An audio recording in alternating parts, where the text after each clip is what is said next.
What is your relationship with the word fame like?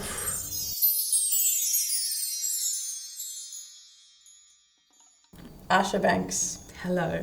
welcome to my fort. Thank you. So you're an actor and a musician. Is there ever kind of a time where you wish you were more like of one than the other, or do you find them so intertwined in kind of like who you are? Yeah, I think like for me they are so like intertwined because as a person like I am both just all at once all the time everywhere. Everything all at once. You can't stop me. You can't stop the motion. But no, I think I am. Yeah, for me, I'm both like entirely, and they do just feed each other. I think.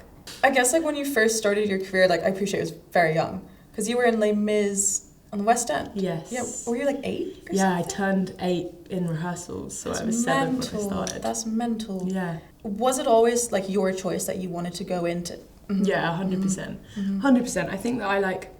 It's weird because now I feel like I always say this, but it's so true. Because I started when I was so young, I can't really remember like the before. Yeah. Like, but the like, I can't remember me figuring out how I wanted to do it or like when that sort of happened. But I sort of just remember being like going to a theatre class or whatever and just becoming obsessed with it, and then kind of somehow like getting Les Mis and then just like existing in the theatre all the time and just falling more and more in love and becoming more obsessed with it every day.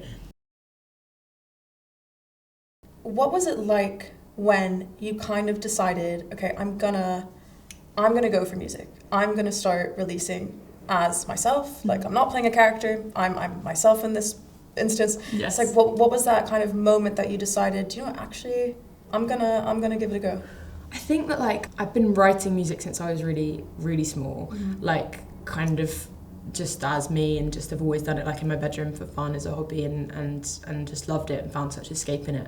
I always knew that I wanted to do music kind of properly, as you will, but like never really knew how to. I was just like, how on earth do you even kind of begin to do that? So, you know, posted on social media and found people that kind of have been able to help me along the way.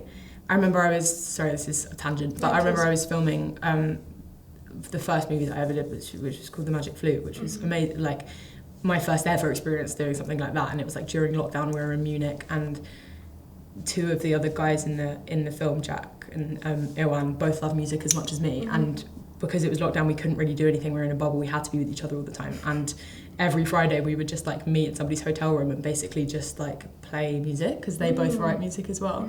And that felt like such a big turning point for me, having other people be like, you should really like take this seriously and like explore this.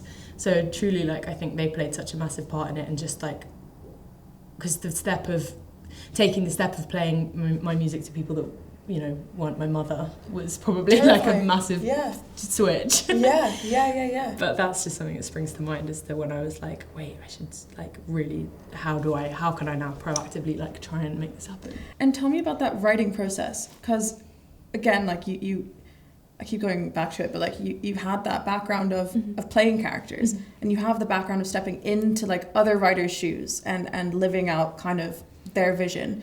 But when you're in the writer's room, what was that like muscle like? Like what was it like to like activate that? Yeah, that was the part of me that I was like so excited to work on, because the acting was always like the performance led and very creative, but the music was the writing side of me that I feel like I've always had but never had explored. So being in like the room with other people was so much fun, and like made it feel like it was real. I made it feel like I was a writer, because like how much it's hard to have faith in yourself and know your ability like when you're just kind of by yourself alone like in your room.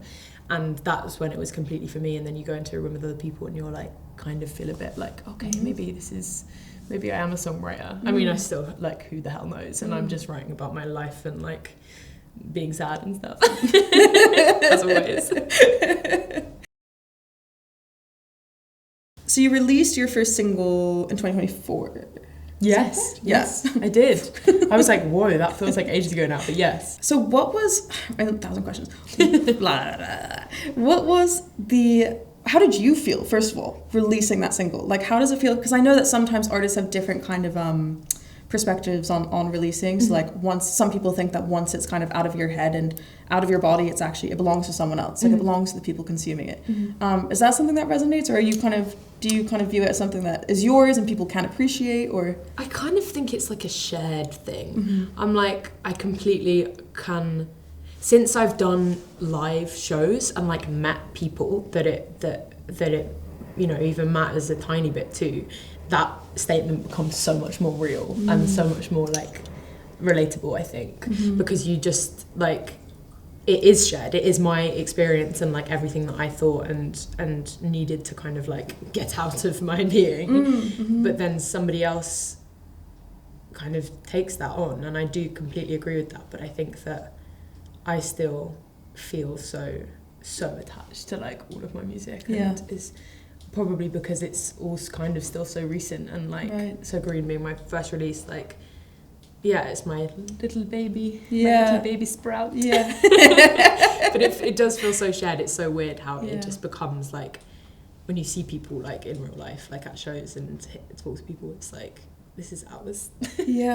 What was the response like from other people once you kind of released that like original work? Like how did people originally respond? It was so exciting. I mean, it was scary, I guess, and like vulnerable too, having only ever kind of been out there as other people, I guess, and played characters my whole life. Like was very much the first time I was like, this is me entirely, and like something completely like mine that I've created. So it was like nerve-wracking because I don't know, it came in waves, I think. Like when you're writing, you're so like it was impossible to kind of imagine people listening to it when I was first writing, because it never happened before. So I was just writing for me and what I needed to. And then I was so excited about the prospect of it coming out, and then obviously like night before it, I'm suddenly like, oh my god, I don't want it. No. You just have no idea. But it was so like seeing the response was just insane. Like it's been just magical and like so moving. I still I'm such a crier, like, and I, especially for happy tears, like I'm on the floor crying, and I still like, I see videos like wailing, like sobbing, sweating, like it's all going wrong, but I still like see videos, and like I remember when So Green first came out, seeing like videos online, just like crying, just seeing people like listen to it, and I was like, this is wild, like so like inconceivable. Kind of falling in more and more to the music industry, is there something you've kind of noticed that you've been surprised at how it works, or maybe even disappointed at how it works? I think I saw Olivia Dean speak about this. I saw Olivia Dean spoke about this in an interview that she did, and it is so true. Like the whole idea of sessions, and like when you don't know what it is, and sort of like getting to know, and just having to go and meet somebody for the first time and just reveal all and just like bare everything that's ever been known about you and how you're feeling, and like that was something so weird to kind of just understand that but it makes sense, of course, but that is how it works, and like you just have to go in and be a complete open book, and that's something that was definitely strange to face, I guess. But now like I work with people that I really love and know me like better than I know myself, so it is that like that first thing, and when you first get into it and having to be so like vulnerable, I think that's probably something in general that you have to get so used to and comfortable with. And now I'm like, I get in with somebody new and I'm like, sit down, kettle on, like just you wait. Because you might have had fans from like other projects that weren't necessarily music, do you feel like there was kind of this sense when you first started in music that you had to prove yourself, or that there were maybe people who would naturally be doubting you? Do you know what I mean? Yeah, completely. It's weird because like I started writing like properly really for my first release, like before I filmed like for example like Good Girls, or like the film I did, My Fault. I'd been writing from before then, and then obviously the kind of projects came out, and then I kind of, there were more people sort of paying attention, I guess. But it was nerve-wracking because I was like, I know that I have been doing this forever, but completely, like it was always such a thing that I was like, I really don't want people to just think that I'm an actor who's trying to be a singer and trying to be an artist, and that's always like still is, and probably will always be some people that think that, but you know, for me, I'm just like, I just have to treat music completely, you know, like I would if I was not an actor in any way, like, and take all the same steps and learn in all the right ways and not miss anything, and you know, do everything that I would have done, I guess. But yeah, for sure, it's always something I'm thinking about. Punchy question, I'm throwing it. Catch it. What is your relationship with the word fame like? That is a punchy question. Yeah. I've caught it, and it's like, now and it's gone straight in there. Yeah. I don't know, it's weird. It's such a weird one. I'm like, you know, if people are like, I feel like I get it with people from like my hometown or like my old school, and like, it's sort of used in like in a vicious way. Do you know what I mean? It's kind of like, but it will never, like, at least now, it does not resonate with me. I'm like, that doesn't really make sense. Yeah, I guess it's something kind of just that comes with the industries that I'm, you know, in. So it's kind of unavoidable, I guess. But it's always weird if anybody kind of relates that with me. I'm like, ooh. Really? Yeah. With music specifically, like, what is your goal with it? If you have that in your mind, or do you even have like a goal with it? I think I've got lots of goals. I think I'm like somebody that, I don't know, I think I like juggle the two, like being very like instinctual and just like riding the wave and just going with it, and also sort of somebody that really enjoys structure and like kind of planning and like writing in my notepad and all that shit. But I think I've got lots of goals. I mean, there's like, in terms of creativity and like bettering myself and becoming a more like comfortable writer and performer, and like from doing shows, I'm like, oh, I want to, you know, be more engaging, and you know, all sorts of things. I think I'm always kind of constantly coming up with goals, but in the long-term future, like, who really knows? I don't really know. I'm just sort of like throwing shit at the wall. Seeing what sticks. Seeing what sticks. But just having the best time is what I mean. Like, I'm so lucky to love what I do so much. So hopefully that with like this, probably like this motivation that I have, I guess. It's a weird one. I feel like it's always weird to admit that you're like really like want things and really motivated and like really like have aspirations. I'm like, why does that feel weird to like say? I'm weird. Like, I'm proud of that. Like, I'm proud of that part of me. I'm the same way. Like, I'm like, I've had to learn to be vocal about aspirations, because otherwise you miss out on stuff. I think it's really important for people, especially women, to be vocal about what you want 100%. And like not feel bad for that. Actually, like actually just not ambitious. Feel bad for like, being ambitious. I'm like cripplingly ambitious.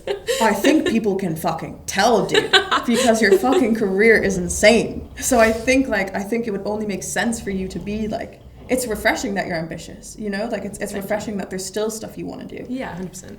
Have you ever felt jaded by like the stuff? Because to rephrase that, like, on paper, it seems like your career is just like, tick box, yes, slayed that, tick box, slayed that, tick box, slayed that, audition for that, got it, slayed that. Like, it just seems so good. Like, are there things maybe that people, I'm sure there are, but like, are there things that are kind of going on behind the scenes, or like auditions you didn't get, or other things that always people just never like? Oh yeah, I mean, like, always, like, in so many ways, it's like my dream. Like, I'm living out like what little Asha would like absolutely pinch herself and like scream and cry and sing out.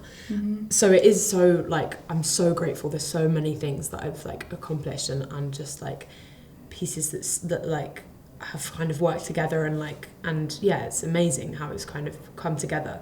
But of course, like, you know, there's so many things that are stressful, and auditions that I've got close to and not got, or like things that haven't quite worked out. But yes, but like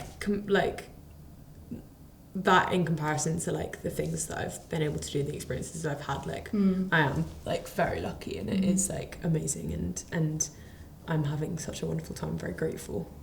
So yes and no. Like everybody, I think it's that classic thing of like social media. Of course, like most of the time you only put your best self and like your achievements when, you know, I'm working like a squirrel behind the scenes. Well, Asha, Hello. that was it. Thank you for coming stargazing with me. Thank you so much. I've had such a wonderful time. As I stroke your nail. Wow. Yeah, aren't they nice to stroke? Oh, look at the difference between our nails. I'm so sorry. Let me cover them for you. I'm so sorry. I give you your hand All I can do is apologise.